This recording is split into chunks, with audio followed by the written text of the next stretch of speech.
Hello, good morning, and welcome to the first IFSEC Digital Week keynote webinar, Security and the UK State of the Nation, sponsored by Hanwha Techwin and broadcast by Informer. This keynote webinar is part of Digital Week, and you can find full details of all our webinars on the resources link on this platform. I am Joe, the Event Director of IFSEC and FireX. I'll be your host today, and shortly you'll be hearing keynote presentations from Dr. Dave Sloggett, Scientific Advisor and Analyst at the University of Oxford, and Chair of the IFSEC Transport and Banking Councils. Dave is followed by Tony Porter, Surveillance Camera Commissioner for England and Wales at the UK Home Office. After the presentations, we'll have a panel discussion chaired by Dave, where we'll welcome viewpoints and reflections from Tony Porter, who'll be joined by Mike Reddington, Chief Executive of the BSIA, Rick Miles, Chief Executive of the Security Institute, and Alex Carmichael, Chief Executive of SSIB. This webinar is designed to be interactive. The row of buttons at the bottom of your screen will allow you to learn about today's speakers, download resources, share this webinar via social media outlets, participate in our survey, and engage in the Q&A session, which takes place at the end of the presentation. The slides will advance automatically throughout the event, and you may also download a copy of these slides via the Resources widget. We also recommend strongly that you view this webinar via the Google Chrome browser. Lastly, if you're experiencing any technical problems, please click the Help widget found at the bottom of your screen, or type your issue into the Q&A area, and we'll be glad to offer one-on-one assistance. Now, on to the presentation. Security and the UK State of the Nation. Discussing today's topic is Dr. Dave Sloggett. So Dave, over to you. It's perhaps fair to say that many national leaders across the world, irrespective of their political hue, would agree with the sentiment expressed by the President as they have tried to navigate their way through the current crisis. What has passed, however, is the simple step. What is to come is much more difficult. COVID-19 created a swamp full of alligators almost overnight. Draining that swamp is rapidly exhausting everyone's patience. With the world forecast to go into what is a potentially deep recession, the global population is going to suffer the aftermath of this pandemic fiscally for years to come. In such situations, history points to many examples of where tensions between nations can erupt into conflict. It can be argued that we've yet to see the final outcomes of COVID-19. The EU, for example, has hardly presented a united face. Its inactions have provided Russian disinformation activities with a fertile territory to exploit. China, too, has been learning at the school of the current generation of Maskirovka, Russia's doctrinal approach to deception. Its recent efforts to counter the narrative that it was China where the COVID-19 originated shows it's been a willing pupil. Inevitably, the media try to make headlines out of such a crisis. Reporting is rarely balanced.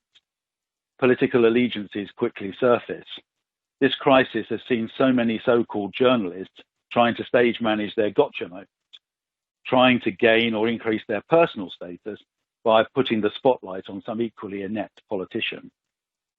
When some try to deflect their ire towards what they see to be the source of the outbreak, China, Beijing reminds the West that their actions before the devastating economic impact of the 2008 fiscal crisis were hardly exemplary. To those who would like to send the bill to China, a moment's reflection on the broader situation may be helpful. While China needs to clean up its act as far as public health and hygiene are concerned, the West is also far from being innocent in some of its fiscal practices. In our complex world of the 21st century, it is axiomatic that things are rarely as simple as they appear on the surface.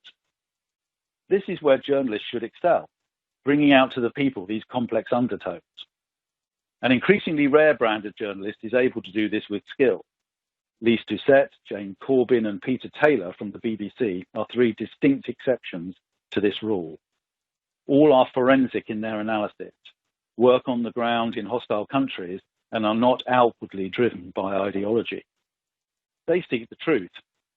Others start from the assumption they know the truth and then seek to make a point based upon limited and biased understanding. This too easily plays into the hands of the professionals that ministers have chosen to surround themselves with during the crisis. Many journalists in the United Kingdom have tried to link their question to underlying agendas over Brexit or the impact of 10 years of austerity. Their questions have been obvious and largely ignored by the politicians. In failing to hold the government to account, they have failed as professionals. Too often, they have tried to link the problems experienced by government in dealing with the crisis to their own personal agendas, drawn from a narrow political niche of interest, often defined by a group of people that live in certain areas of London. These are hardly representative of the country as a whole. The sine qua non of journalism is surely to be representative of a broad set of viewpoints, not those formed by narrow dining circles which simply act as an echo chamber of their own views. Journalists might well do to remember the words of another US president, George W. Bush, or George Bush Sr., as many sought to differentiate him, when he noted that hindsight alone is not wisdom, and second guessing is not a strategy. Homer went further.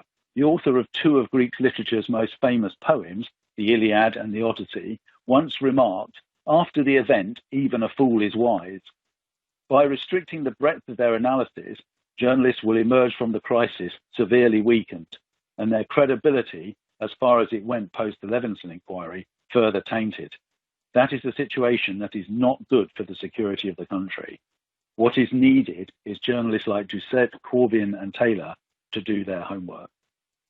I doubt I'm the only person to have wondered how many members of the profession of journalism ever bothered to study statistics, or even realise the adage, there are lies, damn lies, and statistics. The simple point about people who died from COVID-19, as opposed to died with COVID-19 as a complication to an already difficult and challenging medical condition, seem lost on many who use language poorly when describing the death toll on a daily basis. As a result, society will be weaker. Journalists need to spend some time on quiet reflection about the paucity of their analysis and work in the crisis and let go of their ideological thinking. Their questions need to be based on the current, not the past. When a pandemic strikes, many people are unprepared, irrespective of any government's recent political priorities. It is all well and good seizing on the pandemic and making hay while the sun shines, but who mentions the lack of preparation before COVID-19 has emerged as one of the greatest threats to society? With that valuable commodity of hindsight, some things will become clear. One of those will be that the world's experiences of the SARS outbreak in 2003 and swine flu in 2009 should have led many countries to being better prepared. Singapore and Taiwan are two that distinguish themselves in their initial response. Another conclusion will be the ineptitude of the World Health Organization. It has not served the world's community well. The most obvious conclusion that will emerge from the inevitable analysis of the world's response to COVID-19 will be that all states should have been better prepared. While enfeebled journalists will focus on their own national responses, it will become clear that few will emerge from COVID-19 with a glowing assessment. For example, in the United Kingdom, Exercise Cygnus in 2016 flagged up obvious weaknesses in the readiness of the UK to address a major pandemic. The critical lack of personal protection equipment was an obvious insight on the outcome of the exercise. Why did government choose to ignore that point? Other questions will also have to be addressed. Why was the WHO not given more direct advice of national and global preparedness for a pandemic? Its close relationship with China and the fact that it was the source of the 2003 and 2009 outbreak should have seen the WHO be far more proactive in its warning. For the leadership of the WHO, a day of reckoning will obviously occur. International organizations are supposed to serve the world's community, not just one nation. But what does this current situation teach us from the wider viewpoint of security? With air travel almost reduced to nil, and with people trying to work out how bus and rail travel will be used in a post-lockdown world, what other situations might we actually derive from a security viewpoint? This is important in a broader context as well against the backdrop that COVID-19 has created. In 16 months' time, the 20th anniversary of the attacks on September the 11th will be remembered. Out of a blue sky, a threat never seen before manifested itself. 20 years on, with the expenditure of vast amounts of money, we're still no closer to solving the problem of international terrorism. Whilst Al-Qaeda's star may have faded and so-called Islamic State morphing from a physical caliphate to a cyber caliphate, the threat from terrorism attacks in the West remains very real. It must be expected that Al-Qaeda will seek to conduct an attack next year that is another spectacular. The future may very well depend upon it as Islamic State consistently tries to point out to jihadists across the world that Al-Qaeda is a spent force. Clearly, it is not difficult to imagine where a scenario of version 2 of Islamic State emerges that sees it merge and absorb Al-Qaeda and embark upon a new and even more extreme set of attacks across the world. This kind of terrorism, which feeds on an idea, will always find vulnerable people who are susceptible to its teaching. While social media provides the causeway over which people can travel to remote ideological places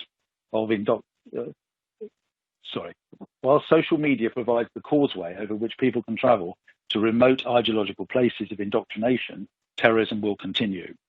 While the causeway may occasionally be lost by the tide of global affairs, eventually, as night follows day and the moon waxes and wanes, the causeway will reappear. In a broader context, another point will emerge. Discussions on global health security will now happen outside the narrower context of the threat from chemical and biological terrorism. Perhaps historians may conclude that all the hype about weapons of mass destruction and terrorism helped create a backlash against the remote possibility that terrorists could weaponize what are complex natural biological processes. This may have helped create the situation where people felt immediate threat from WMD after September the 11th had indeed been overstated. Of late, it is fair to say that biological warfare, about which so much was written in the aftermath of September the 11th, has become a Cinderella industry. It could be argued has helped create a lack of preparedness, something which Exercise Cygnus 2016 should have helped resolve. What is clear, however, from reports emerging on the scenario set for the exercise is it was not a sufficient test of the impact of a pandemic to really provide the lesson that would have helped the United Kingdom prepare for COVID-19.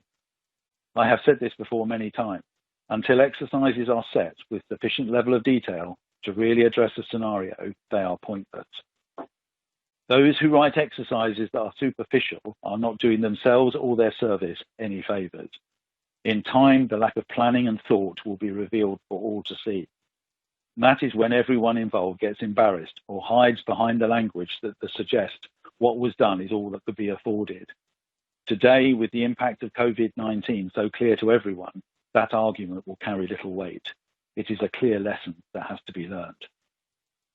Any major exercise to test the response of any one of a number of possible scenarios that might impact the world in such an uncertain security situation has to be conducted against the backdrop of an exacting scenario.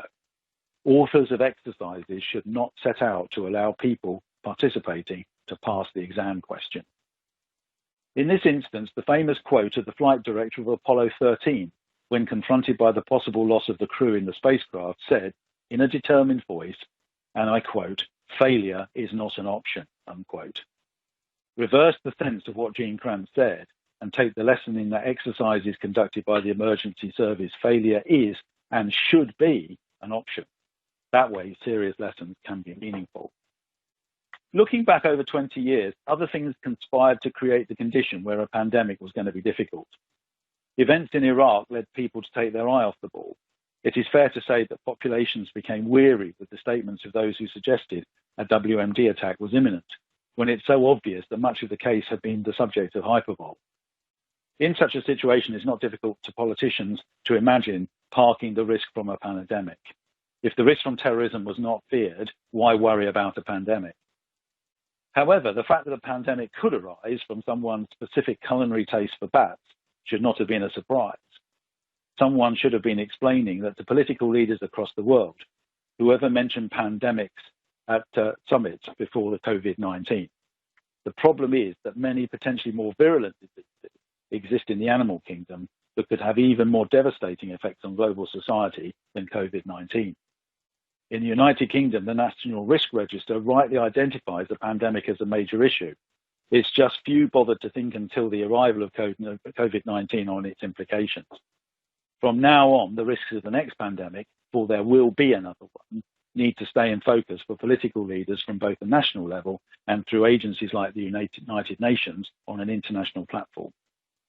Rather than pandering to Beijing, the WHO should be leading a coordinated effort to understand this and take actions against countries who allow poor hygiene practices to exist. If globalization is to survive in some form, and that is highly questionable, then so-called advanced nation states who have vast military budgets should turn some of this to ensuring their hygiene practices meet a minimum agreed standard. To ignore this is to condemn us all to another pandemic that is potentially even more virulent. The issue of health security does raise some issues for countries that pride themselves on agendas that respect personal privacy. Should, for example, all blood tests be done in the course of routine medical procedures now have a scanning element to them that looks for early indications of a new threat? Having scaled new heights in creating a test regime, should it be retained as part of creating a resilient society? One UK company, SCC, who are part of the Rigby Group, has developed a thermal camera technology that will spot people with high temperature in crowds and flag those with anomalies. A test installation has already been installed at Bristol Airport. With the company being owned by an organisation that runs other regional airports in the UK, a wider ranging rollout is likely. This new technology might become part of the mainstream monitoring that has to become part of our daily lives in order to underpin new approaches to health security. How such a capability would work in practice in shopping centres and how that might be combined with the kind of applications being discussed to flag the proximity of people who may have been near the virus challenges current privacy thinking. A general point worth making, however, is that instead of standing down systems and facilities that will help manage the COVID-19 outbreak, perhaps a core set of activities should continue. Of course, in any crisis, there are those that seek to benefit from others' misfortune. Cyber attacks against organisations such as the UK National Health Service are a specific example of this kind of activity. It shows the depth that some will seek to plumb in order to make their criminal ventures still earn money. Organised crime has long illustrated its reach and flexibility to benefit from potential setbacks. Its ransomware attacks against health providers at a time when they are under huge pressure simply shows their cruelty and willingness to exploit systems at their most vulnerable point in time. The rapid increase in phishing emails claiming to offer access to loans and finances during the pandemic was also predictable. It did not require a forecast from Nostradamus to figure out that criminals who suffer business losses from lockdown would seek to build new revenue streams from those to which previously had played the second fiddle, to the mainstream earners, such as narcotics. These attacks in cyberspace are specifically targeted to some of the most vulnerable in our society and show that even after so many examples of cyber fraud, that governments still have to act to conduct public information campaigns in sufficient detail to help vulnerable people not lose their life savings to despicable individuals who try and defraud them of their life savings. Surely, given the inevitability of such attacks, there is a case here for artificial intelligence technologies to be at the forefront of defending vulnerable people, including those that terrorist groups try to recruit using online narratives and videos. Such activities do cause people to die, fearful of their futures. Current criminal punishments are far too light and fail to act as a deterrent. In the not-so-dystopian world that follows COVID-19, surely we can do a better job of protecting people from fraud. That should be a global focus, not one that some countries tolerate because it suits them to undermine Western societies. If the UK government can create a simplistic and highly effective narrative that it was the core of their response to COVID-19, why can it not also deliver renewed emphasis on public health and cybersecurity messaging? While trying to nudge people towards certain behaviours is a viable tactic with respect to smoking, a serious effort is required when it comes to cybersecurity. Estimates published in the United Kingdom by the National Crime Agency, the UK's equivalent to the UK FBI, suggest that fraud costs the United Kingdom £190 billion a year. In the light of the economic damage from COVID-19, a clear emphasis on tackling this obvious loss to the Treasury would be welcome. It is a sum of money that comes close to the entire UK economic expenditure on social services. Surely there are solutions that are available to profile such fraud and to quickly identify it and to warn vulnerable people to its forms. Artificial intelligence algorithms that profile content and quickly dispense warnings to vulnerable people should become a real target for development. Another group that is set out to benefit from the current situation are Islamic extremists. So-called Islamic State has been active in the jihadist media space. Their narrative has been that the West is vulnerable and that now is a good time to strike. This situation is reinforced by the current celebration of Ramadan by Muslims across the world. IS seeks to use their heightened sense of religious awareness during Ramadan to suggest this is a good time for people to carry out latent attack plans that should be brought out of hibernation and executed. In this regard, Islamic State has formed. Ramadan has been a time when attacks have taken place that have been particularly horrible in terms of the loss of life, with 2017 being a particularly difficult year. This was, of course, before IS lost their physical caliphate. Since then, their impact has been less, and for IS, this is an embarrassment. There is little doubt from actual examples being published on social media that IS are trying to make a huge effort to use the concurrency of Ramadan and the COVID-19 outbreak to their advantage. Given the setbacks they have faced over the last year, a significant terror attack in the West is vital for their recruitment drives and their future. To try to get these messages to those who may be vulnerable to their content, IS have created a significant presence on social media.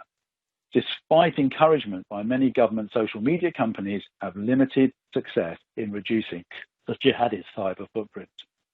Automated removal of websites and content is a vital tool in the battle of the narratives.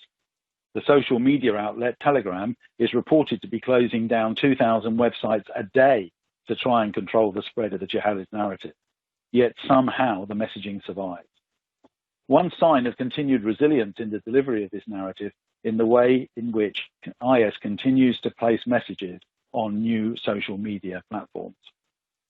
This illustrates an important point. Until the narrative itself is comprehensively refuted and undermined by those who are qualified to conduct such activities, the ideas inherent in its worldview will continue. Removing content of itself is not a panacea. It needs to be part of a global comprehensive narrative agreed by political and religious leaders the world over. In what is a dynamic situation not of its own making, IS, as before, have shown their adaptability in changing the nature of their content to help past simplistic filters that look for specific language, images, video, people, and text. By broadening their content to appear to be simple news channels, they have outmaneuvered the authorities in the latest battle of the narratives. Greater use of steganography will be a key element of how IS moves forward. They will seek to publish videos and images not obviously linked to the jihadist narrative. This will ensure they are not censored by the largely automated algorithms working from a narrow training base.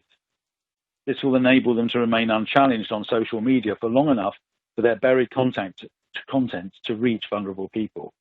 Keeping up with such developments will be vital as IS continues to try and communicate with its base supporters while outwardly morphing its media service in what appears to be traditional digital media. This will provide the toolkits to enable the narrative to be extracted from what appears to be routine media noise to those who are keen to hear it. This, and in many other areas of security work, the battle does not end. It simply goes through the phases where one side gains a short-term advantage over the other, what in defense is known as the measure-countermeasure cycle. At the time of writing and recording, there was little emerging evidence that these messages were being heard. A small number of attacks by lone actors that have occurred during the crisis hardly constitutes a significant threat, but it does serve to keep the jihadist narrative in the public eye. With sophisticated signposting of those messages that pass initial screening tests aimed at eliminating those, the security services are finding it difficult to counter the penetration and the proliferation of that message. The messages still reach those who seek it. Perhaps even the most enthusiastic supporter of Islamic State has to temper that eagerness to die when faced by ravages of COVID-19. Others, however, being isolated and communicating with friends on social media, might find the period of lockdown to be an opportunity to turn from an amateur passing interest in terrorism into actively participating in planning and recruitment. The issue, of course, is planning to attack what? During the current lockdown, many of the highly prized targets, where members of the public gather in significant numbers, are simply not available. In France, a lone actor was forced to stab people in a grocery store, killing 2 and injuring 8. This was an attack that hardly merits the designation mass casualty. But as we emerge globally from the current crisis into a new situation, which will create new norms, terrorists will find new targets emerging. This is, as the Prime Minister, speaking outside Number 10, noted on his return from his personal battle against COVID-19, is the maximum point of risk. Whilst his theme was based on the potential for a resurgence of the virus, his words apply more broadly. The period of trying to reboot economies is one where the situation is specifically vulnerable. The concerted efforts by jihadists during the coming months would make huge sense. As the West tries to get back on its feet, it will be very susceptible to any event that might increase public frustration with their government and perhaps see an outbreak of social disorder.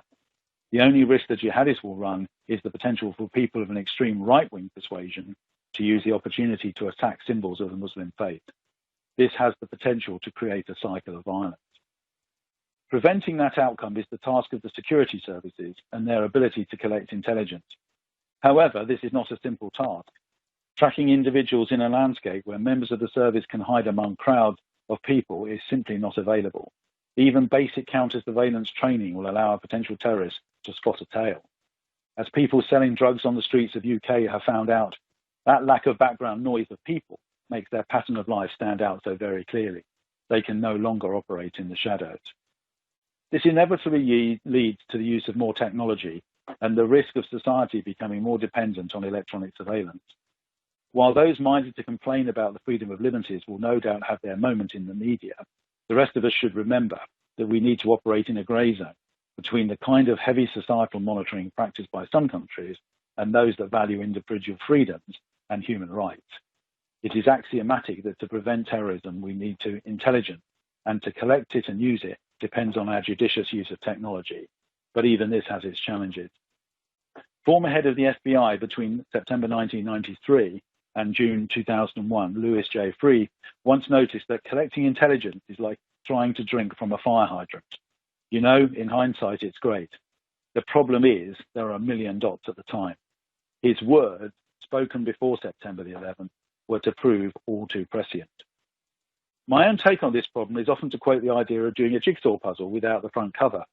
The pieces, aka the dots, are available, but making them into a discernible and actionable picture is complex and requires development of specific mindsets to ask questions of missing pieces and address issues which, when things do not appear to fit properly or too neatly, both being indicators that something is not quite right.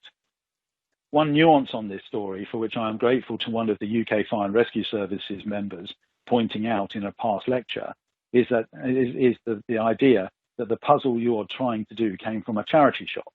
The obvious implication of missing pieces or bits of another puzzle being added to the box adds weight to the metaphor. Of all the difficulties faced by the security service, perhaps one stands out.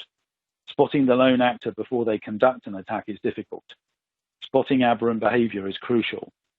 Establishing what is normal for an individual or group of people is essential. Until you have the training set, finding and explaining discrepancies that might be indicative of an attack is difficult. False alarms could easily trigger the raising of the threat level. Too many false alarms simply leads to complacency. As ever, there is a balance to be struck. One element of this is the role of the public. After the spate of attacks by Islamic extremists in the United Kingdom, such as the Manchester Arena attack, the public appeared to wake up to the threat and become engaged. Reporting to the anonymous helpline surged. What had been a trickle previously became a flood. Any change like this was always going to threaten to overload a system that was already creaking. It is clear from evidence provided in the public domain that several attacks may have been prevented, as information was available that suggested some, like one of the individuals involved in the London Bridge attack, had been reported for his behaviour by a close relative. Failure to act on that information was one of the causes of the attack. In this regard, lessons have to be learned by the agencies. It is a truism that we must continue to improve our efforts to understand and processes what are often conflicting information, our processes in trying to fuse what is often conflicting information into a coherent and actionable picture. We must be ceaseless in our pursuit of excellence in handling intelligence data. Of course, it would be easy in the current situation to forget some of the traditional challenges that the UK as one exemplar has faced in recent times. Despite the Good Friday Agreement, there remains a small yet determined group of people in Northern Ireland that wish to continue acts of terrorism. Their increasing sophistication in terms of building bombs is a worrying signature of future developments. Efforts to bring such people to justice remain a central part of the activity of the intelligence services. Despite COVID-19, we have to maintain our vigilance against a wide range of threat actors, noticing particularly the increase in activity by members of the extreme right wing being drawn into hate crimes. It can be argued, within a layered view of radicalisation, that this is a first step on the route to even more violence. Specifically, the inherent dangers of groupthink and stereotyping must be understood and guarded against. The process of asking the awkward question of the intelligence has to remain vital. If things do not sound right, there are grounds for further investigation. The conundrum of the jigsaw puzzle, without the front cover, purchased from the charity shop, remains. To conclude, there is little doubt that the current crisis caused by COVID-19 has provided, as the Prime Minister Boris Johnson has noticed, the biggest challenge to the United Kingdom to the war. The sheer scale of deaths dwarfs that caused by terrorism. With on some days over 900 people dying during the crisis, with COVID-19 identified as a contributory factor, the numbers that have died from terrorism in Northern Ireland over 30 years of that conflict quickly pale. Since 1970, there have been 3,500 deaths from terrorism in the United Kingdom, many of those as a result of the situation in Northern Ireland. With over 20,000 dead from COVID-19 in little more than a month, the gravity of the current situation is clear. But that does not mean anyone should be deflected from the need to maintain a watch on potential terrorists, including those from the extreme right wing. They too may see the current situation as an opportunity. Whereas before they lacked the kind of central command authority the current situation might see, the emergence of a credible leader who might have the nous to take forward their narrative is a danger. To date, the extreme right wing has been seen to be little more than a series of disorganized groups, flailing around trying to gain some traction, with a little idea of the broader community with whom they're trying to make their ideas resonate. Standing back from this, it is clear the United Kingdom and many other countries face a difficult situation going forward. While COVID-19 remains a priority, it is vital that nothing is done to exacerbate the current wider security environment. Our recovery from the devastation of COVID-19 on our economy will be frail and hesitant. Fears of another wave of the virus are very real. The impact of the second wave of the Spanish flu in 1919 is in the forefront of political mindset. However, to ignore the wider context and the continuing threat from terrorism would have potentially disastrous consequences. The Prime Minister is right. This is the point of maximum risk. It is a point that society at large, despite its preoccupation with COVID-19, needs to remain alert to the potential from terrorists. They remain a viable threat. But, as history will no doubt show, COVID-19 is just one shaper of the wider security environment. The implications of Brexit are yet to be fully understood. One area worthy of note is the creation of free ports. The Prime Minister's ambitions for these are huge, but the opportunities they afford organised crime groups is equally troubling. A comprehensive legal and physical wrapper to ensure that unintended consequences do not derail the initiative is required. Lessons from what has happened overseas is vital. Returning to President Reagan's famous quote, while COVID-19 may seem to be the biggest alligator in the pond at this moment, it is fair to say there are many others.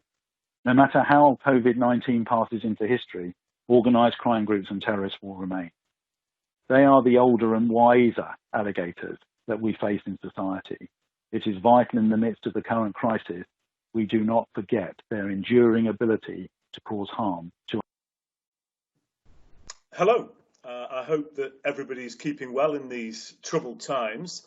Many of you will be aware that I was scheduled to give a keynote at IFSEC at the ExCeL, and as I speak, the ExCeL is now a Nightingale hospital with thousands of ICU beds, which just goes to show the times that we're living in.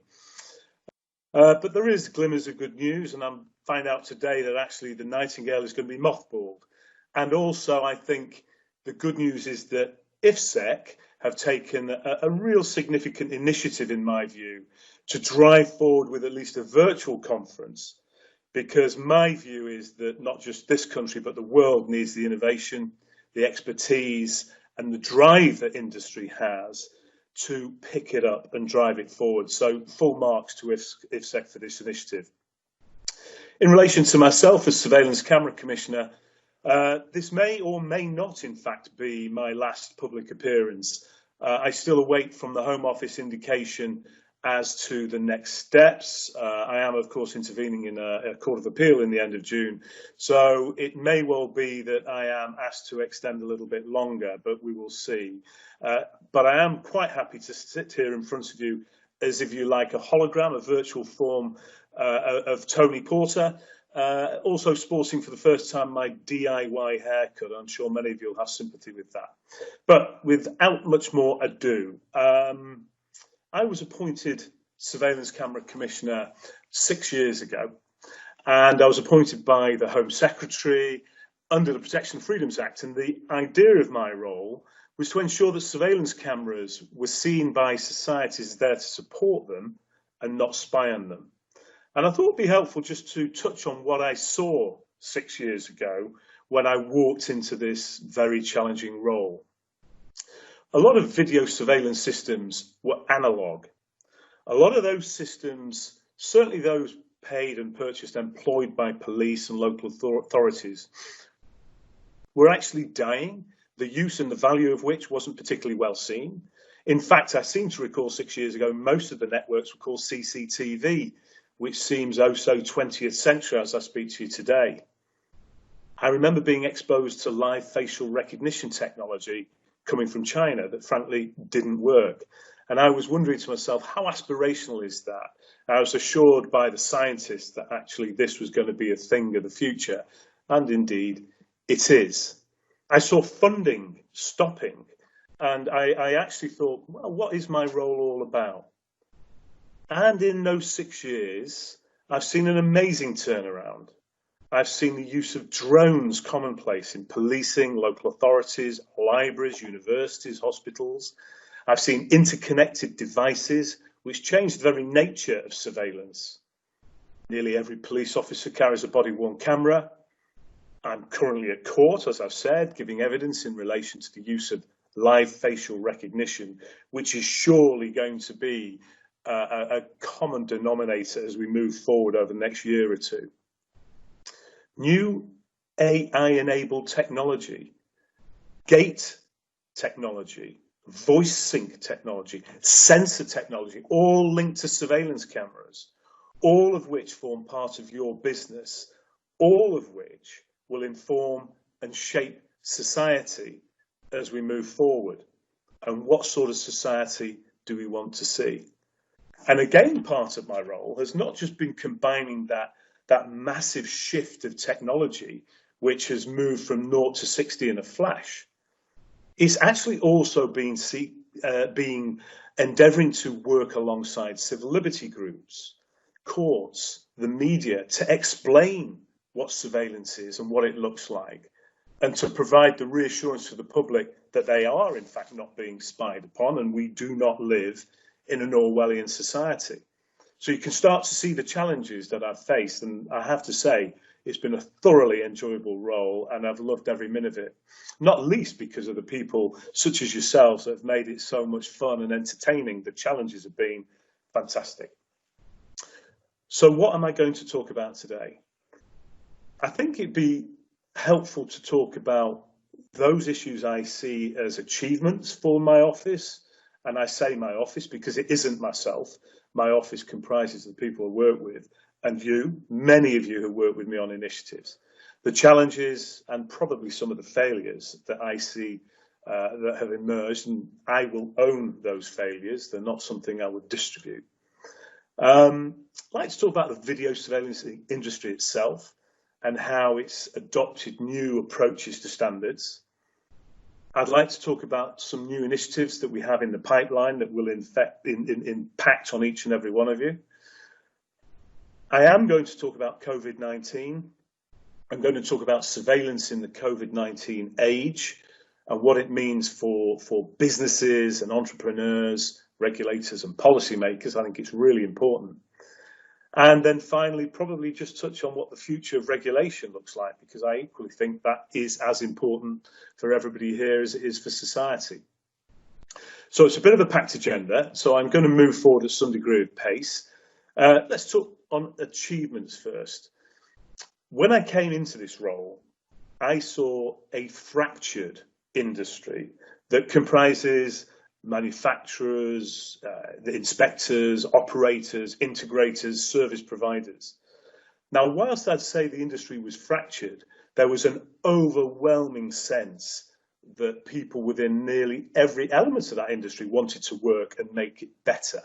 And I think it was for the want of somebody in my position, independently appointed by the Home Secretary, with a voice to government, that actually was able to bring those networks together, because I have no commercial interest. I am an independent government regulator, non-government regulator rather.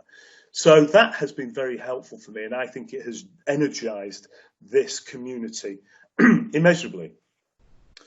So I then decided after a year, 18 months, once I began to understand the community, that I needed to devise a roadmap. I needed to harmonize the disjointed elements of the industry.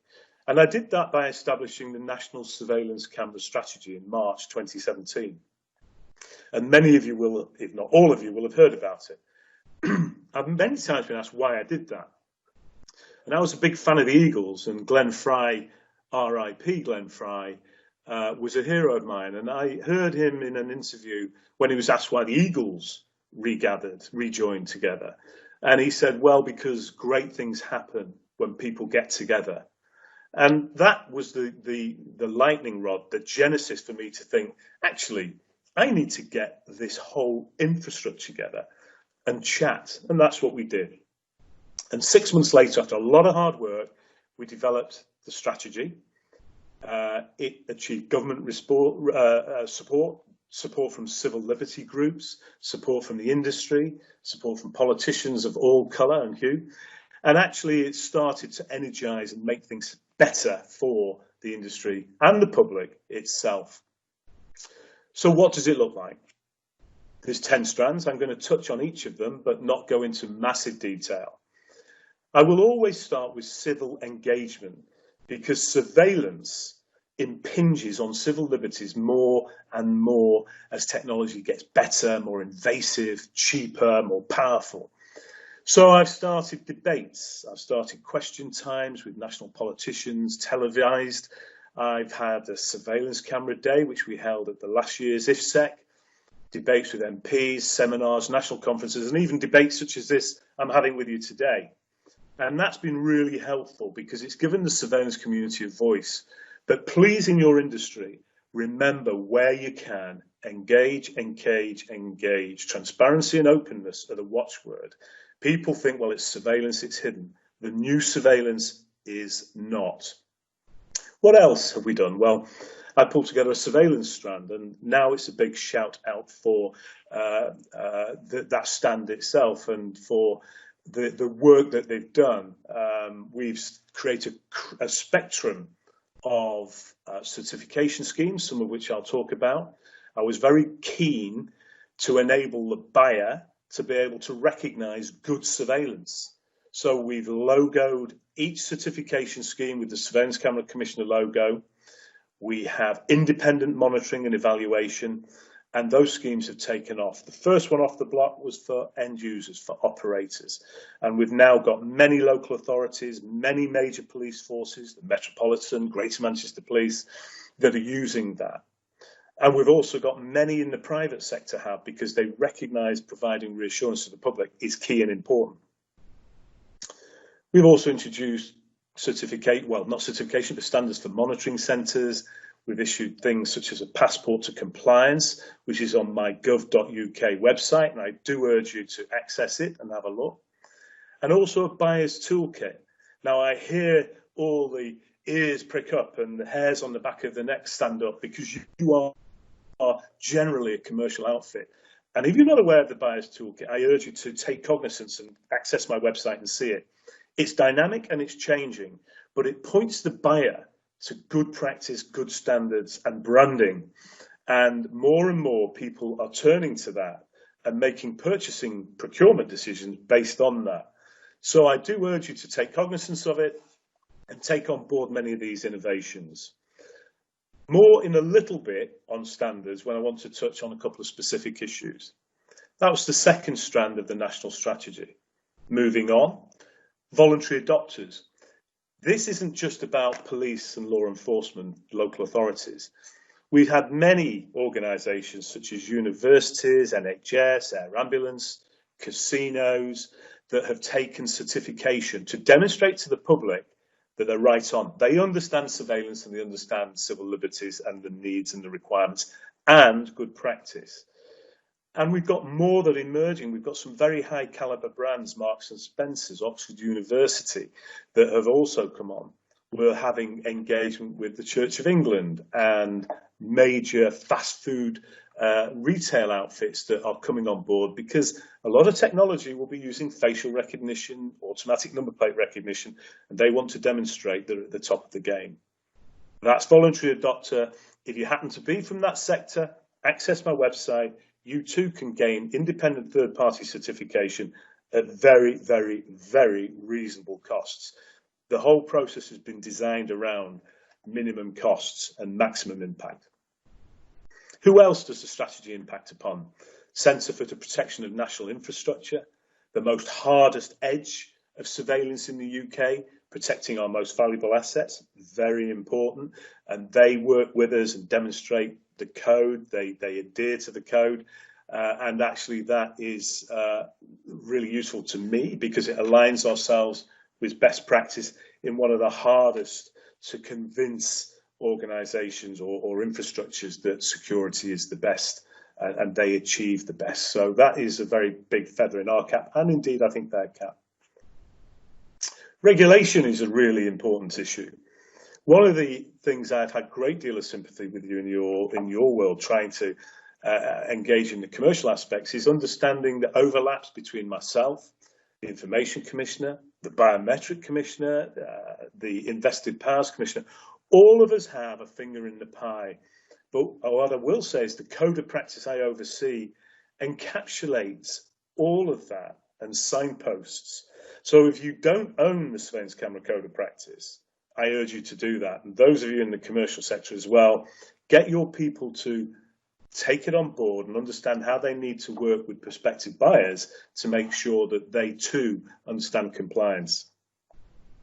And finally, I think, well, not finally, I brought together human rights data and technology under the auspices of Professor Peter Fussey, who is a leading academic in this field, to try and explain, not just to me, but to ministers that I advise, to people such as yourselves, the emerging nuances that you need to know to have that cutting edge in a competitive environment.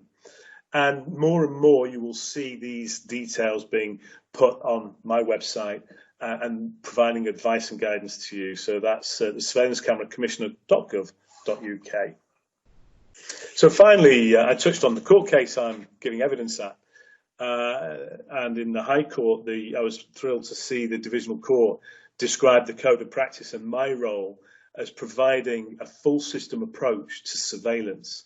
And I think that's something that resonates with a lot of people. I said I'd talk about industry stepping up because they have. And they have big time, actually. Last year, many of you will have been aware that I launched Secure by Default. And this was described by one of the global manufacturers involved and one of the heads of that organization as an absolute world first. In fact, his phrase was a monumental achievement to get all those commercial sectors together to drive a coordinated single approach to driving standards for cyber. The product, as you will recall, was an emerge out of the box cyber secure standard, was the first that had ever been taken place. And I'm really proud to say that it has advanced and become more and more popular over the year. And my office is now currently taking stock with the people that devised that approach to re-energize and actually make the requirements a little bit more tougher, to make it more and more relevant as we move into a world where hacking and cyber vulnerabilities are more in the public spotlight. So please watch out for that. But if your organization hasn't yet taken on board Secure by Default, I do urge you to do that.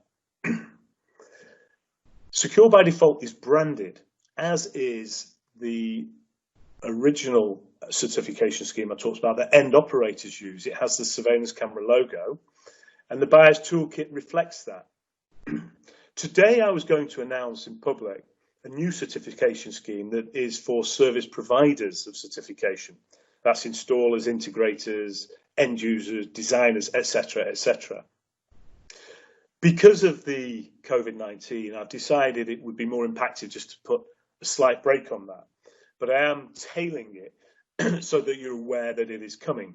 It will be fully launched in September, if that is when IFSEC is going to go ahead with its live conference. And I sincerely hope it's me that's speaking to you then. What that will do will raise standards amongst the sector I've already outlined. It will be aligned to Guiding Principle 8 of the government's gold standard of surveillance, and together and combined with all the other certification process, it will enable that, if you will, the full system approach that I referred to earlier. Now, it's anticipated organisations will be specifying certain providers that have this certificate in the tendering processes via the buyer's toolkit. So again, there is a commercial imperative, I believe, that you become aware of how to acquire this. And as with other certification processes in my schemes, the application is simple, it's straightforward, it's advertised on my gov.uk website, and the costs are very sympathetic to commercial needs. Right, I want to touch about surveillance in the UK and COVID-19 because it's extremely important. At the time of speaking, we've got somewhere in the region of 4 million people in lockdown. And tragically, I was checking the figures today, I think we're somewhere in the region of in excess of 250,000 people that have died of the disease. And as it happens, today I've written to every Chief Constable in England and Wales, setting out my policy and guidelines in relation to surveillance in the UK during these testing times. What does surveillance look like? And what's it about? Well, it's about enforcing social distancing. It's about monitoring the spread of the virus. It's around potentially using CCTV or video systems aligned to live facial recognition. It's around permission schemes to move from A to B to C to D, potentially. It's around the use of drones, and we've seen some of the negative impact by a couple of police forces in the use of drones. It was seen as totalitarian, authoritarian. It was seen as not British, frankly. Many of you will have heard Matt Hancock, the Health Secretary, talking about track and trace yesterday.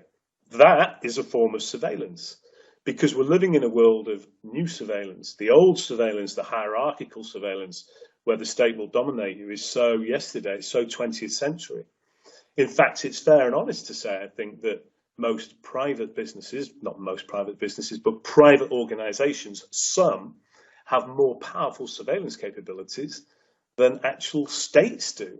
And you know which organisations I'm talking about. So how do we start to manage that? Because a pandemic is a national crisis.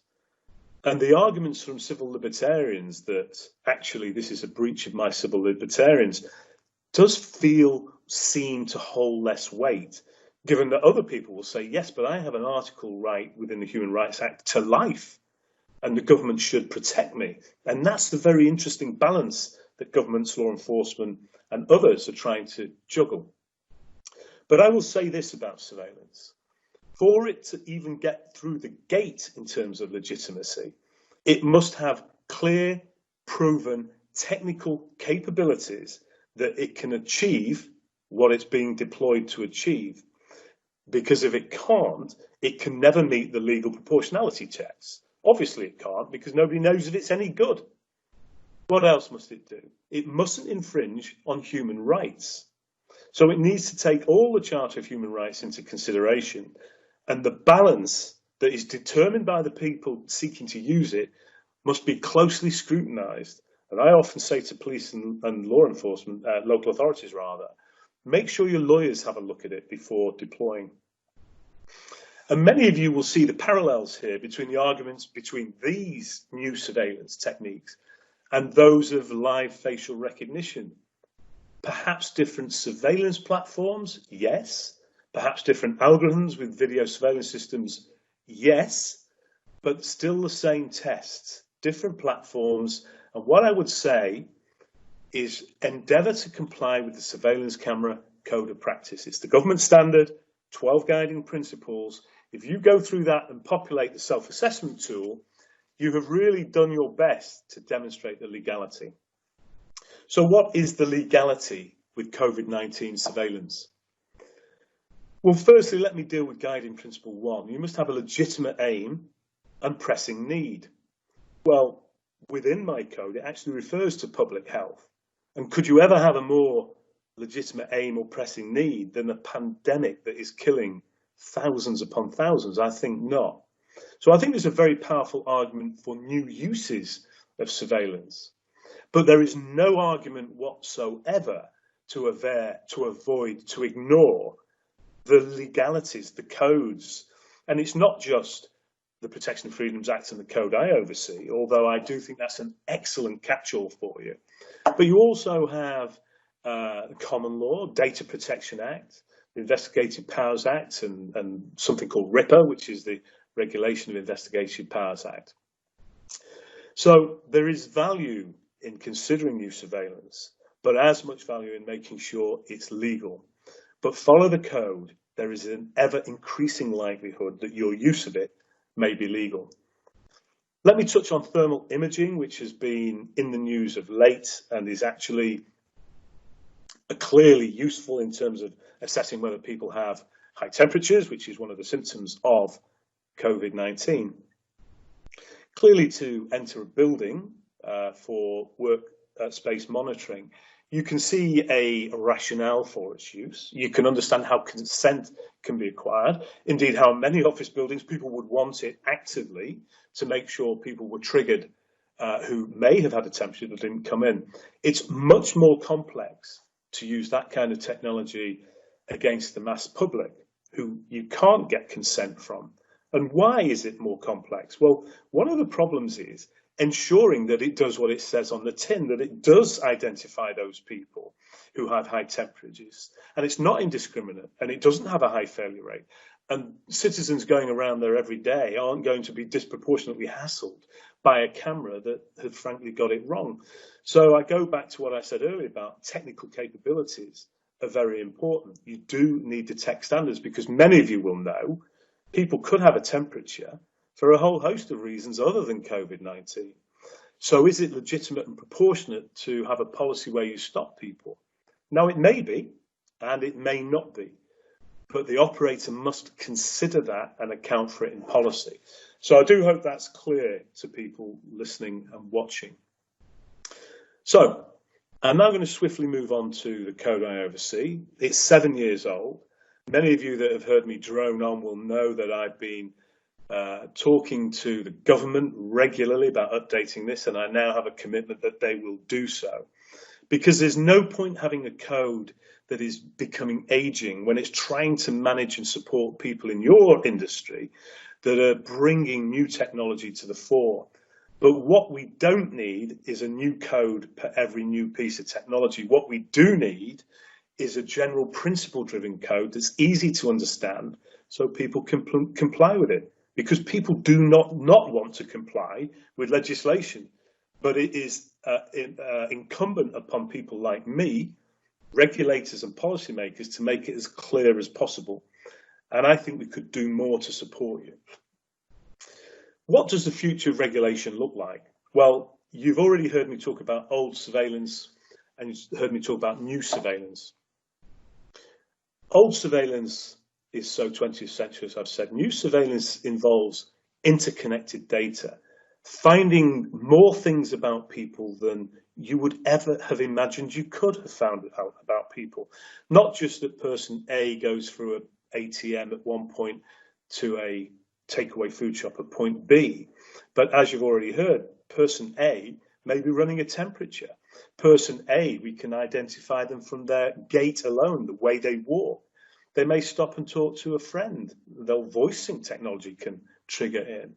Sensor technology may determine that they are been exposed to CBRN materials, hazmat materials.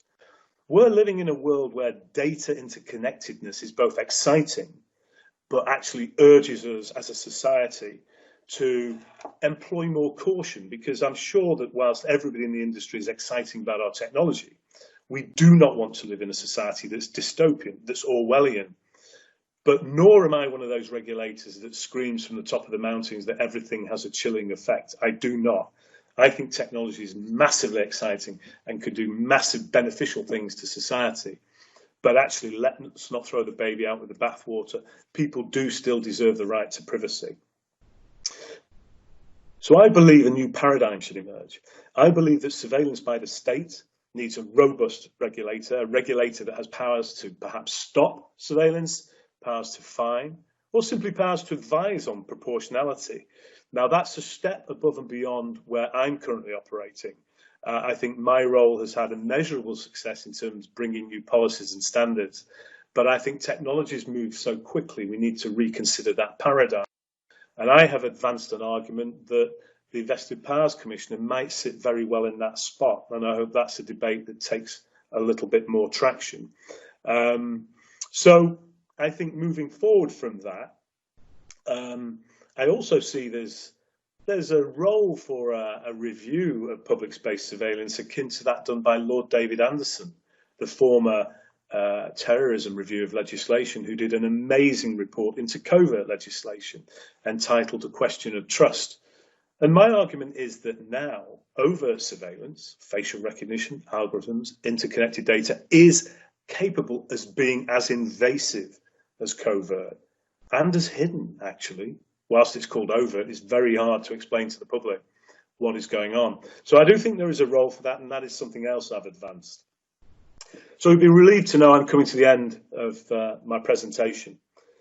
As I head off into the sunset, or perhaps I don't, to be determined, I have a parting shot for each and every one of you. How can industry meet the highest standards to ensure cameras being manufactured, installed, and operated that protect public and not spy on them? I think they can do that. I think they've demonstrated a commitment and willingness to do that. I think you can ensure that your systems aren't hacked. That's extremely important. And I do think the secure by default is a key element of that.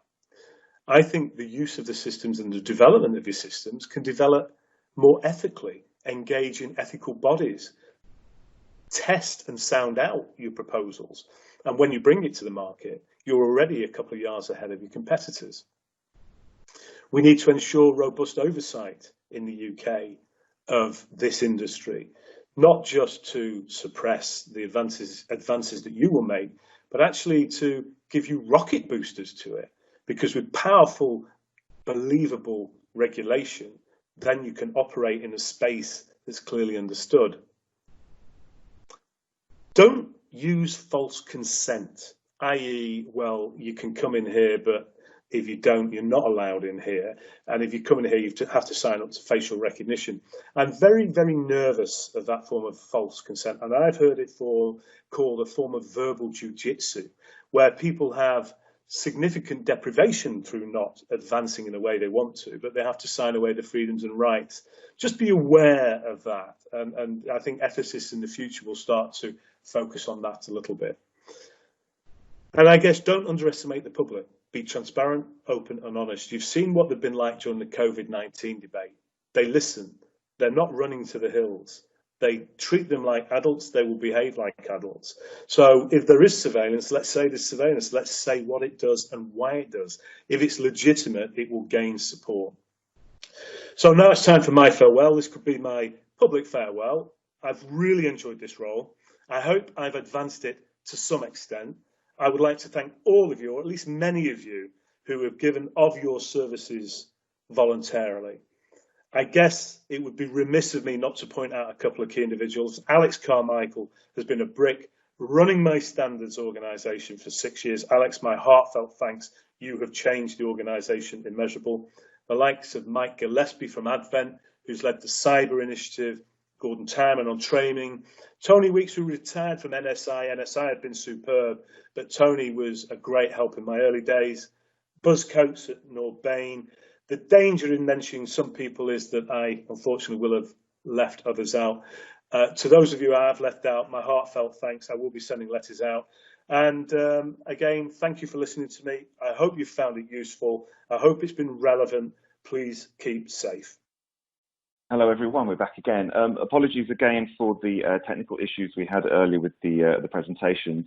We will, however, put them up on ifsecglobal.com this week, so you will be able to hear them again in their entirety. Really interesting, and thanks again for Dave and Tony for the insights. Some things that struck me as an onlooker really was Dave's idea of health security and how the use of thermal detection can impact on personal privacy. You know, is it going to become part of the mainstream monitoring in the future? Tony's declaration when he assumed the role he currently has is the brief was surveillance as support for the public, not a spy mechanism.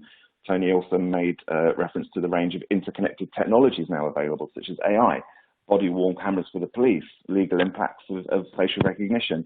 My personal favourite was the term of CCTV as a largely obsolete description of the technology, which is firmly rooted in the 20th century. It clearly does a whole lot more these days. So now on to the panel debate and the Q&A portion of our event. As a reminder, to participate in the Q&A, just type your question into the text box located at the right of the presentation window, or click the Q&A icon at the bottom of your screen. If we're not able to answer all submitted questions during today's webinar, we'll be sure to share them with our speakers who can reply to you offline. So, before I pass you over to Dr. Dave Sloggett, who will chair today's panel discussion, I'm delighted to welcome Tony Porter, Surveillance Camera Commissioner for England and Wales. Good morning, Tony. Hello there. Good morning. Mike Reddington. Hello, Tony. Mike Reddington, Chief Executive of BSIA. Good morning, Mike. Good morning, everybody. Rick Mountfield, Chief Executive of the Security Institute. Good morning, Rick. Morning, Jerry. Good morning, everybody. And lastly, Alex Carmichael, Chief Executive of SSAIB. Good morning to you, Alex. Good morning, Jerry. Good morning, everybody. Brilliant. So thanks again, everyone, for taking part. And so over to you now, Dave, who will now chair our panel discussion. Thanks very much. Thank you very much indeed, everybody. And thank you for staying with us. The first point I wanted to talk about with my panel guests is the implications of coronavirus with respect to the security sector, and looking to some extent to what extent various organizations have taken measures during the pandemic to guarantee business continuity, and what things they might think of with respect to the future development of security capabilities in our industry. And the person I'd like to turn to first with respect to this is Rick Mountfield. Rick, your thoughts? Oh, thanks, Dave. I think that essentially COVID-19 is just another risk, another threat. And if we take it to its simplest form, the way we address it, we either reduce the threat, we reduce the vulnerability, or we reduce the impact on the business. And whilst arguably reducing the threat is a problem for scientists, we can reduce the vulnerability. And the way that we might go about that in the future is through compliance, and security directors and security providers maybe switching the services towards things like COVID-19 compliance officers. There are playbooks out there at the moment. Businesses are looking at how we can manage a return to work, and the suggestion of a designated COVID-19 compliance officer, in the same way we have a fire marshal, could be a good answer. Somebody that ensures social distancing is being applied, that the smoking crowd don't gather outside, and that canteens and toilets and cleaning stations and thermal sensors are being used appropriately, could be another service that the security companies could put into place. I also think there's going to be a bigger impetus on integrated security that will reduce the need to touch.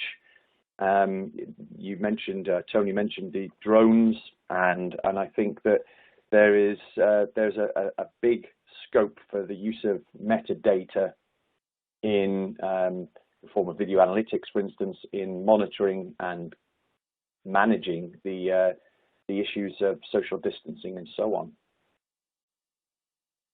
Yeah, Rick, thank you. I wanted just one image you conjured up in my mind there as you went through your reply was the idea that perhaps in some large factories we might even see more CCTV introduced in order to somehow police social distancing, and that in its own right could be something that has to be done in order for organisations to achieve some sort of COVID operational standard for allowing themselves to reopen. I know the government has spoken on several occasions about the idea of standards and how they might be applied.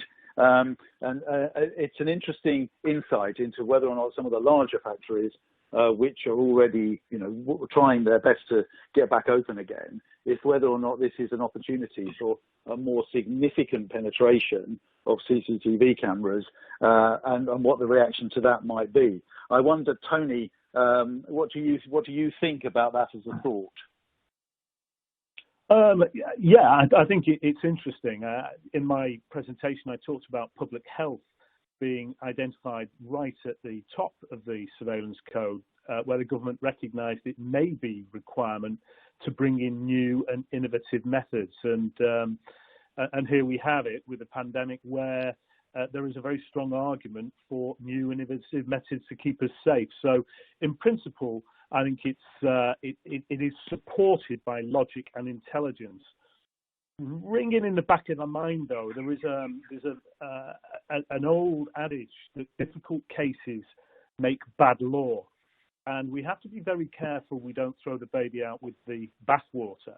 I never have been one of those regulators that shrill and shriek, no, no, no, this is a breach of civil liberties, because I've got a lot of confidence in our industries, in our lawmakers actually, and regulators, that common sense will prevail. If we have to keep people safe, it may well be that surveillance with the use of algorithms, with all the necessary privacy measures, the blockages to data connectivity that might expose the population to unwanted attention by the state, can be introduced. But what must happen is there has to be very clear and very robust oversight, because it's not in the interest of anybody, let alone the industry, for the public to lose confidence in those manufacturers and users of surveillance systems, that we sort of move in a sort of misdirected way to what we're seeing in the Far East. So that's a sort of bit of a brief overview. I hope that's helpful. Tony, thank you. The other thing I just wanted to just ask you a little bit about, which is naturally falls out of that discussion, was you mentioned in your presentation the future role of artificial intelligence. And whilst there's no doubt, as we've seen in other countries, that artificial intelligence with respect to facial recognition systems is becoming, let us say, a slightly more mature technology, I wonder to some extent the degree to which we might see people start to understand the issues around what underpins AI in terms of training sets can often bring their own bias with the training set. So people with training sets that are not, if you like, comprehensively based upon the widest representation of society might, in effect, be training the kind of CCTV cameras only to recognize particular forms of behavior or particular forms of particular faces, whereas we need to make sure we don't, if you like, embed within the AI something that essentially exacerbates the problem. It needs to, I hope I'm getting my sense of the word across here, a broader base. Any thoughts on that from your position? I think that is an excellent point. We're facing new challenges, not just with pandemics, but actually the advancing technology. And people in my position will shout out if there are inbuilt prejudices against sectors of the population. I mean, in the UK, I think we have a very diverse community. We are very adept are actually paying heed to diversity, and we recognise the value. But we have to be on our guard. You know, we've seen with facial recognition the very strong suggestion that people of colour are disadvantaged. Actually, some women may well be disadvantaged, and even people of a certain sexuality or proclivities that allegedly this kind of AI can identify. And without any proper regulation or restriction around its use. So, great question. But I will quote Lord David Anderson, who recognises the value of AI to the industry. And he said rather famously that he has confidence that we needn't hide behind the sofa in the face of new technology, that there is sufficient intelligence amongst government regulators and the manufacturing population to make sure those risks are mitigated.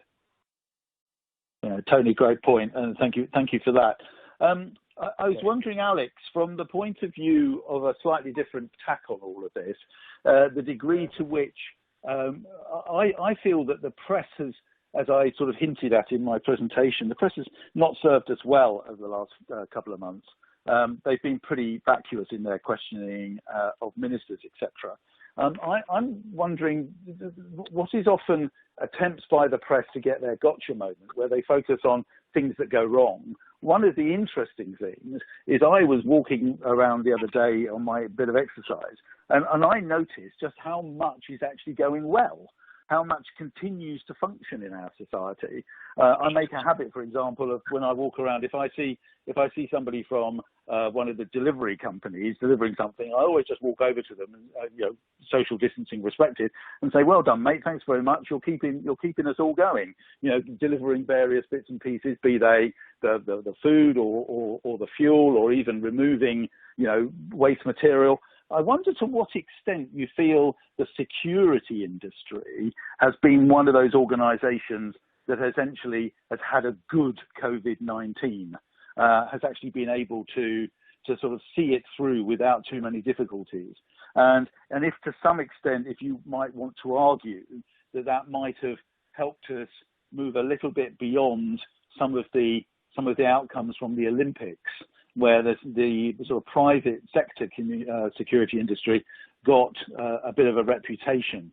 Any thoughts? Well, from my point of view, out of any adversity comes positivity. And also, a lot of the companies out there have put a lot of effort into making sure they carry on working. And we can see that ourselves from our own data and the own work we do. The companies out there have been doing a lot to secure the country. And I think a lot of them go, it's not mentioned in the press, as you've stated, and you never hear about it, except on the news the other week when you hear that one of the highest death rates in the UK is security officers, which proves they must be doing a good job because they're out there on the front line doing the job they should do. But right the way through from the electronic security sector all the way through to the garden, and I was talking to an MD the other day, and he's doing private investigation, and his business is growing. He's actually providing a vital service at this point in time, as are a lot of security companies. So the industry has grasped this pandemic, which is causing death, causing a lot of fear within the country, but actually the companies are working. They're proving they're offering a service to the country, and it's fantastic to see. And I think from the Olympics, when there was a lot of negativity, the press should actually be looking at the companies providing a lot of positivity, but also reassurance to their customers. I mean, we had a case the other week where one of the companies provided a free CCTV system to a nurse because a home kept getting broken into. So the companies are out there providing a positive service, but also providing reassurance. So I think the security industry is one of the unsung heroes of this time because they're still there and they're still providing security and reassurance to a lot of customers. Yeah, Alex, I think you made your point really well there. So thank you for responding to the thought. I feel that when people talk about key workers and what key workers are and how they do their work, I just feel that there is an inbuilt hierarchy around that at the moment, which tends not to recognise some of the really important work that people in the security sector have done. Mike, I wondered if you wanted to add anything from your perspectives to what Alex has just said. Yes, thanks, Dave. Yeah, I would say I think we've actually seen an increase in the positive profile of the security sector and relating to security guards, and also identifying them as key worker providers, and even getting a reference in the PM's recent address to the nation. But I do still think there's an opportunity for us to raise the profile of the security sector on how it can actually support and assist the government in providing the safety and protection of people as we come out of the slow release out of lockdown, with both technology solutions, but also with actually providing the manpower in terms of helping manage the return to work, and using technology to track occupancy, as we touched on earlier, about thermal cameras using it as an early detection, but also using various other biometrics for contactless access and exit of buildings, and also managing the flow of people within buildings. So I do think there's a lot of work for us still to do in raising the profile further of the work that the security sector is providing. And the BSAA is working with its members and other key industry stakeholders to actually drive that awareness through in terms of lobbying government and also working with police authorities and forging stronger partnerships, and same with the regulators. So while I agree that we may not be getting the recognition that we deserve, I think we've significantly moved forward from where we were. But I still do believe there's opportunities for us to raise the profile of the work that the industry is doing in its fight against COVID-19. Mike, thank you very much.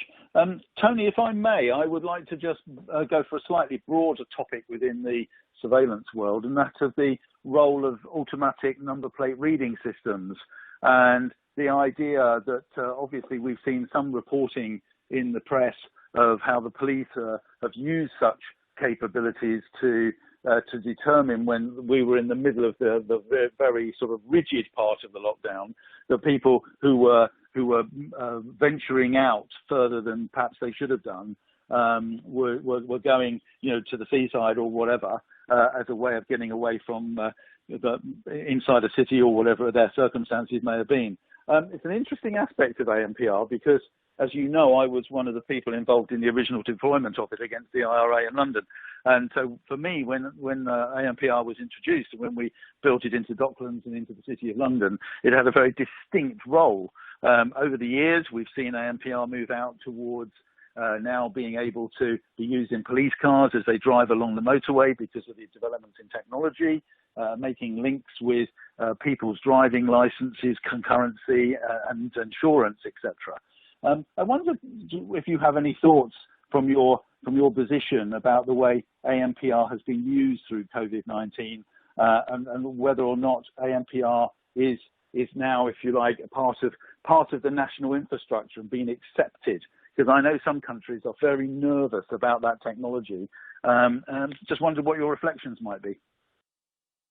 Yeah, great question. As you may know, I chair the National Independent ANPR Advisory Group, and it's a subject close to my heart. ANPR has had a very successful surveillance career. As you know, it started out when you were more heavily involved in relation to its use solely through IRA, and it's now used to determine green zones, traffic zones, to enforce vehicle excise license payments and insurance, all of which in isolation people may say, well, that's jolly good, what's the problem with that? The problem with that is that it's now capable of storing 50 billion pieces of information a year, 50 million a day or something crazy like that. It has no democratic oversight other than actually the group I oversee with the assent of the Chief Police Officer with responsibility for ANPR. And therefore, we see it moving to use with something like COVID, which was never part of its declared aims. And it just goes to show that difficult cases make bad law. If we're not very careful, the state will have access to every single interconnected pieces of data. And let me be very clear, ANPR is interconnected and is becoming increasingly so. I think jolly good, but let's make sure that there is a regulator in existence that has sufficient power to step in and say that use is disproportionate. The use with COVID is fine, provided you comply with the codes of practice, Data Protection Act, and so on and so forth. But at the moment, my concern sits solely with the fact that I believe the regulation overseeing ANPR is inadequate, regardless of the intended use for that technology. Yeah, brilliantly put, Tony.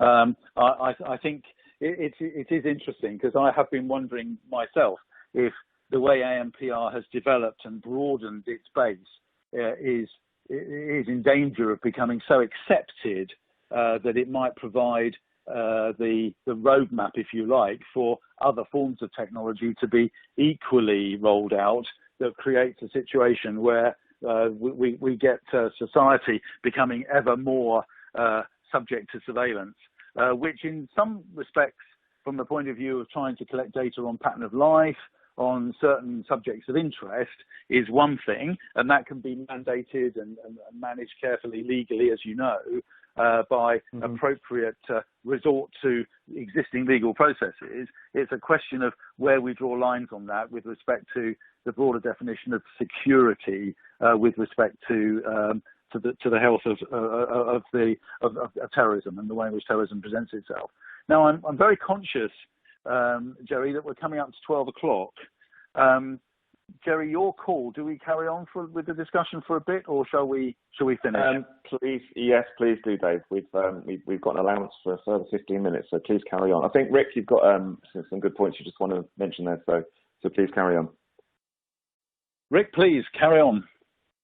Yeah, thanks very much. I just wanted to take it back to the report by Sky News that Alex raised earlier on. I think it's important to mention, just to reassure the frontline security sector about some specifics in the misreporting. So Sky News last week claimed that security officers were at the highest risk as a trade, which caused an absolute furore through the sector. I'd spoken to Bill Butler about this, and also Ian Todd at the SIA. A little bit of deeper research into the Office of National Statistics reveals that the reported rate of 45.7 deaths in every 100,000 being the highest above bus drivers and putting on par with frontline NHS staff was actually based on a figure of 2,494 deaths in total across the UK in the working age population, that being 21 to 65-year-olds. And in the total number of deaths we've had in this country, 2,494 in that age bracket was quite a surprising number to me from what the normal reporting channels are about. It seems you'd assume it would be much higher. What that actually melts down into is that 63 security officers nationwide have died from coronavirus-related illnesses up until the 20th of April. 63 in 411,000 licensed officers. And so I just think that it's really important, as Dave mentioned in your presentation, you know, media reporting can be quite irresponsible, and people really need to check into the details and recheck with other sources before they take for granted what they hear in the media. Rick, that's a very, very good point, and I can't underline more strongly what you just said at the end there, is that, as you know, my feelings on the way in which the media have covered this whole pandemic has not served society well, and there are real issues with respect to that and how things move forward.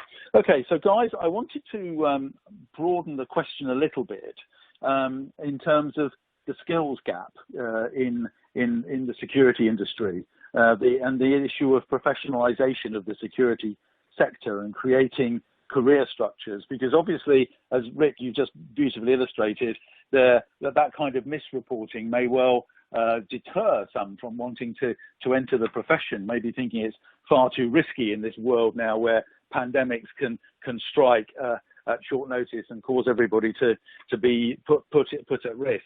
And I wonder, Alex, if you might kick us off on this part of the conversation with respect to the combating the skills gap and the professionalisation of the industry. I'd be really interested to hear your views.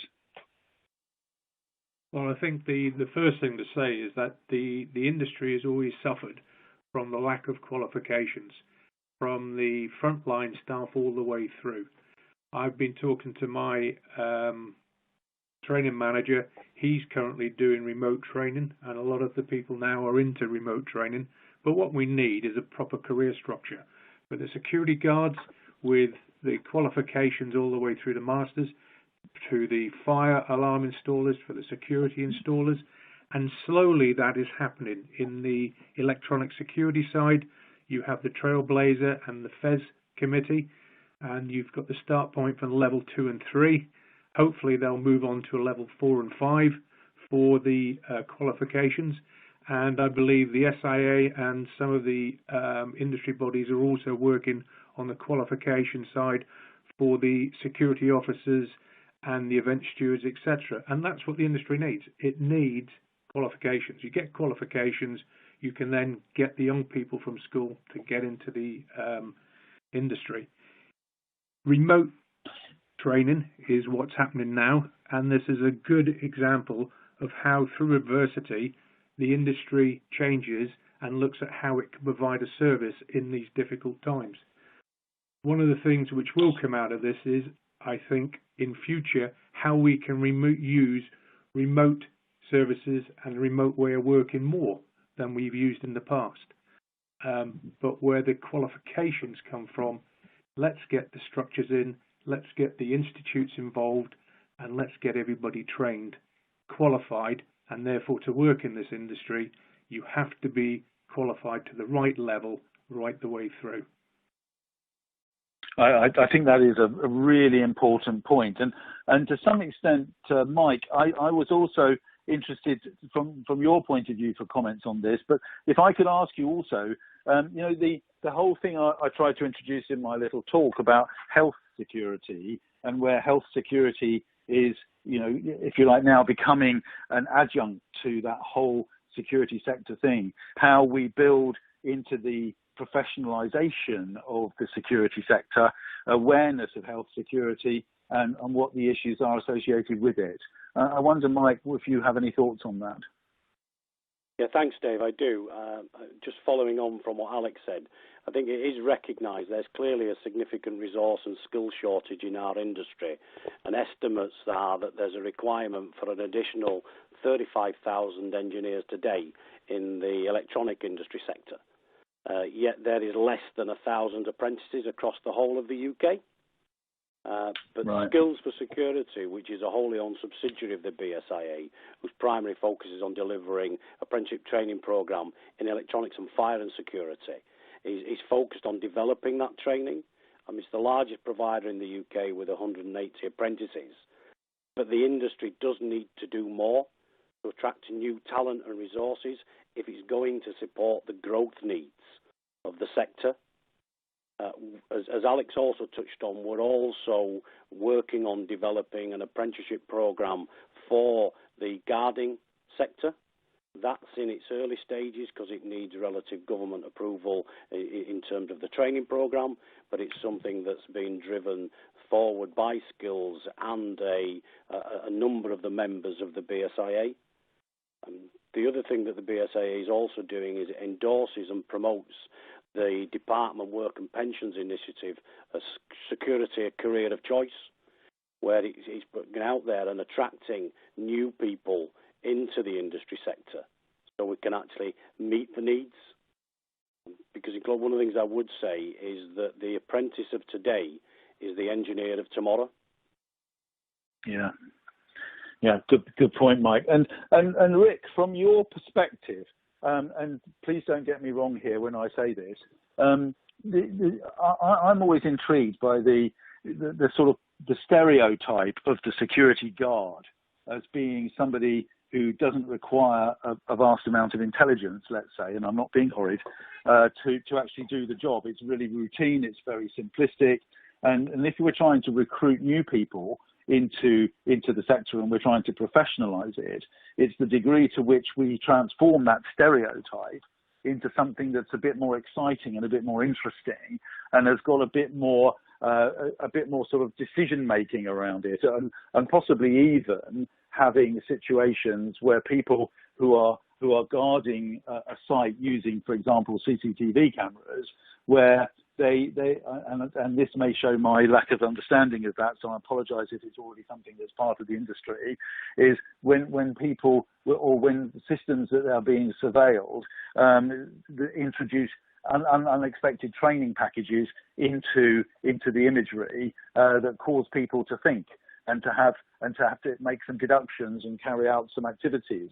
I hope you get the sense of where I'm going, is that the issue of being able to make the role distant because of the professionalization from the stereotype that perhaps many in the public have, which doesn't help the whole recruitment process. Rick, do you understand where I'm going?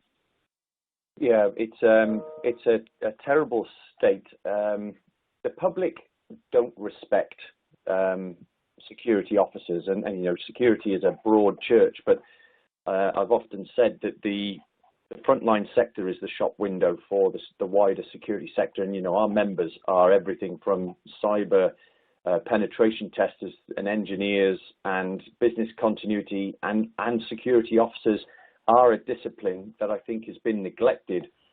It's not an attractive role because it's underpaid and undervalued, but the frontline security officer of today has many, many hats. They are countering terrorism, they are loss prevention, they are protecting IP, they're integrating with technology. The SIA's license link qualifications, Mike and I sit on the board for the skills and qualification review and have done for years, is all about developing the frontline officer to be more prepared for the modern needs of security. There are new training modules which would have been released by now, but have just been put back to early next year, that include training modules in customer service and in the use of technology, because not only police officers carrying body-worn cameras these days, security officers are. There's cross-decking between different disciplines and different licenses. So data protection and privacy is now going to be a module within the frontline security officer license qualifications, because door supervisors and security officers are monitoring public space these days, and they are wearing body-worn cameras. The physical intervention aspect, which was the remit of the door supervisor, is being looked at and rewritten to apply to the close protection officer. So I think there's an opportunity. This coronavirus situation has shown that frontline officers are a key worker. They are protecting buildings, and they will have an instrumental part to play in the return to work. That needs to be done with a smile. It needs to be done so that returning workers have confidence in safety going back into the workplace, and compliance needs to be sitting on the security officer's shoulders, so that in the future there is a greater respect for the frontline security officer. I really, really hope that this will be a panacea to a new invigorated respect. I think the police now are more respectful of what security officers bring, and notwithstanding, there will still be people out there that are working to a substandard level. Anybody that's working under an ACS company these days, they're providing a significant service that's way beyond just standing on the doorway. They are protecting society in a time where police priorities are moving to other things, and their numbers are reduced. So there has to be a remit for the private patrolling of public space, and all the implications that will come into the Surveillance Commissioner's world, as well as the policing world and the CT world, and whatever business that officer is involved with, there has to be a higher respect for them.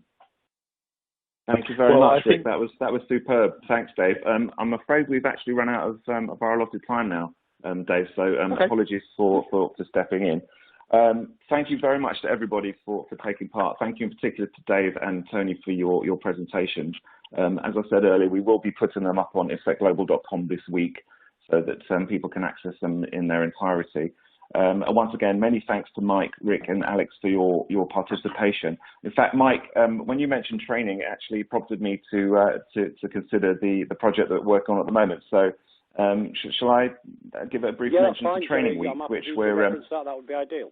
Yeah, so just so everybody's aware, we're going to be working with Skills for Security on an online training resource, which we're calling Training Week, which will take place from the 22nd to the 25th of June. It's going to be all free of charge online training covering areas like surveillance, covering areas such as intruder detection, signaling and fire alarm design. So everybody should watch out and look out for that stuff, which is coming your way very, very soon after this week. So many thanks to the participants and all the panelists. We'd also like to thank a huge thank you to our sponsor, Hanwha Techwin, as well as everybody in the audience today. We're very sorry for the technical stuff, but we hope it didn't ruin your enjoyment too much. We greatly appreciate your attention and participation today. Within the next 24 hours, you'll receive a personalized follow-up email with details and a link to today's presentation on demand. Please feel free to invite your colleagues and peers who may not have been available to listen to this event. They're most welcome. This keynote webinar is part of Digital Week, and this afternoon at 2:30, we'll be hosting another IFSEC session focusing on protecting critical national infrastructure with Richard Flint from BRE Global, LPCB, Ian Moran from ATG Access, John Barty from Technicover, and Russell Ridgway from Barker's Fencing. So that's it. On behalf of our speakers and our panelists, I'm Jerry Dunphy from IFSEC International, and many, many thanks for your time, and please have a great day and stay safe. Thank you. Thank you. Thanks, everybody. Thank you. Bye-bye.